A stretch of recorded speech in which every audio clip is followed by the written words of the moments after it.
When did you first encounter the Genesis creation stories? I don't know about you, but for me, I can't remember a time that I didn't know these stories. So I know I encountered them first as a child.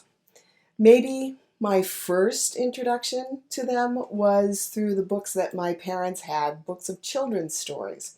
And I remember these volumes that my parents had purchased from door-to-door vendors of children's stories, one of which was Bible stories. And I know for certain that I learned this story in Sunday school. I know that the teachers there recognized what a tailor-made story this is for children, because after all, it seems magical. All of this world, the stars, the sun, the moon, animals, vegetation, even human beings, all seem to appear out of nowhere at the say-so of an all-powerful being. What can be more magical than that? So, the irony is that the quality of this story that makes it so magical and comforting are the very qualities that can cause us to dismiss it later in life. And so, for such a time as this, what does this story have to say to us in the midst of our layers of grief and pain, some fresh, some very old and moldering? It's been another unsettling week. And as much as we desperately want for the news to get better, it seems that it's all just really hard, discouraging, soul-crushing even. Our hearts break every time we try to navigate this uncharted terrain, caught between pandemic and pandemonium. And it's fast becoming the story of our country's life. Where is it leading us? Where will it end? How will the larger story of this era be recorded in history? 5 years, 10 years, 50 years, hundreds of years from now. Not just in books and documentaries, but in our individual and collective psyches. Human beings are shaped by the story that we believe and tell ourselves individually and collectively about ourselves. Take the story of how the United States came into being. It's certainly different depending on who's telling this story. The narrative from the perspective of European colonizers is quite different from that of those who were living here when those colonizers arrived. And both of these perspectives is different from those who were kidnapped, forcibly removed from their homes, sent over to this land in impossible conditions and dank, dark holds of ships, only to emerge in a new reality as chattel, someone else's property. Do we experience the foundational story of our nation as triumph or trauma? Depends on your perspective and which piece of the story rings most true deep in your bones. Which bits of this complicated drama were told over and over and over to you again and ultimately formed you? After all, we act on what we believe is true. So what about this Genesis story? What about this story that has been taught as an explanation for how the earth was formed? What about this story that doesn't square with what we know from scientific observation? What about this story that seems to perpetuate debates and division? What can this story tell us in this time and place? Well, for openers, this foundational story has far less to do with providing an explanation for how the world was created than it does with the fundamental goodness and sacred nature of both creation and creator. Old Testament scholar Walter Brueggemann asserts that to view this story primarily as a means to explain where we came from and how we got here is to miss the point. The story is actually a radical statement of dignity and self-worth honed during a period when our spiritual ancestors were living in exile from their homeland. The Jewish people had been forcibly relocated to Babylon, where they now found themselves in a life of servitude to enrich a ruling class. And they were valued only for what they could produce, living in the midst of what was, from their perspective, a chaotic and unpredictable existence. They sought stability, not in the trappings of that culture, but in their identity as those who are loved and valued by the God who is love and by their community.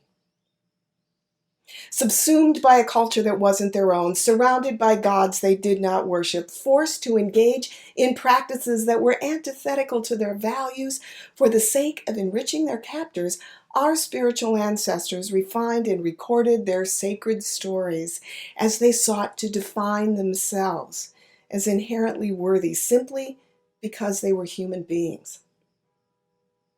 And so it should come as no surprise that these foreign-born servants crafted their foundational story in a way that started with chaos. In the midst of instability and chaos, the chaos of the unmoored cosmic dust and matter, the God whose very name is a variation on the word to be was present, brooding over all until it seemed to come into a semblance of order, and there was something tangible and organized.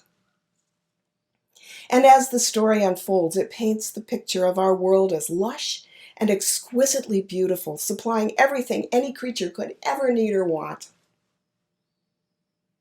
And as human beings, we're last to enter the scene of this story.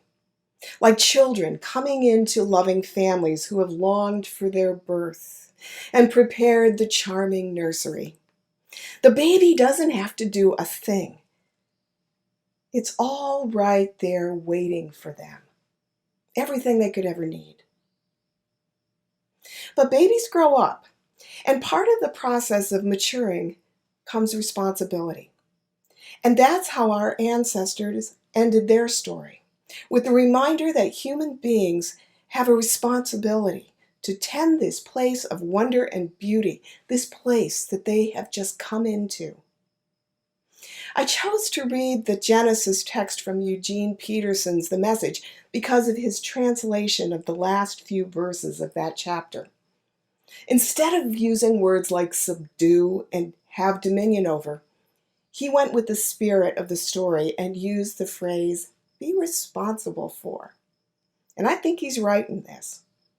We have been given a beautiful gift, and we're responsible for it. But this isn't how the story ends. Remember, there's the bit about the day 7, when God, as divine role model, takes a break, stands back, and just gazes on all of this goodness. Rest and recover, because you know what? There's way more to come. Rest and recover, and gaze on the beauty that is, because you're going to need strength for what comes next. And what comes next in the text of the stories of our ancestors is actually more chaos. These are stories that are filled with betrayal and destruction, forgiveness, reconciliation, despair, and hope, and love. It's one huge mashup of what it's like to be human and living in this world. Chaos and creation. They happen together, all at once.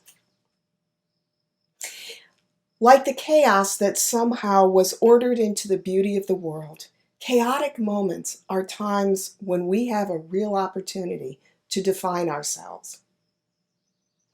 And as such, we find ourselves in a defining moment right now.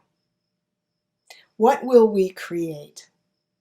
How will we be partners with the Spirit of God that continues to act among us?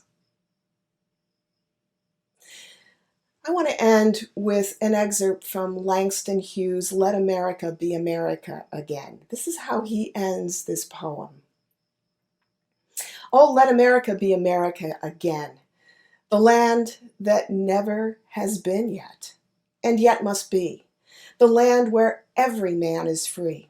The land that's mine, the poor man's, Indians, Negroes, me, who made America. Whose sweat and blood, whose faith and pain, whose hand at the foundry, whose plow in the rain must bring our mighty dream again. Sure, call me any ugly name you choose, the steel of freedom does not stain. For those who live like leeches on the people's lives, we must take back our land again. America. Oh yes, I say it plain, America never was America to me, and yet, I swear this oath, America will be. Out of the rack and ruin of our gangster deaths, the rape and rot of graft and stealth and lies, we the people must redeem the land, the mines, the plants, the rivers, the mountains, and the endless plain. All the stretch of these great green states, and make America again. Amen.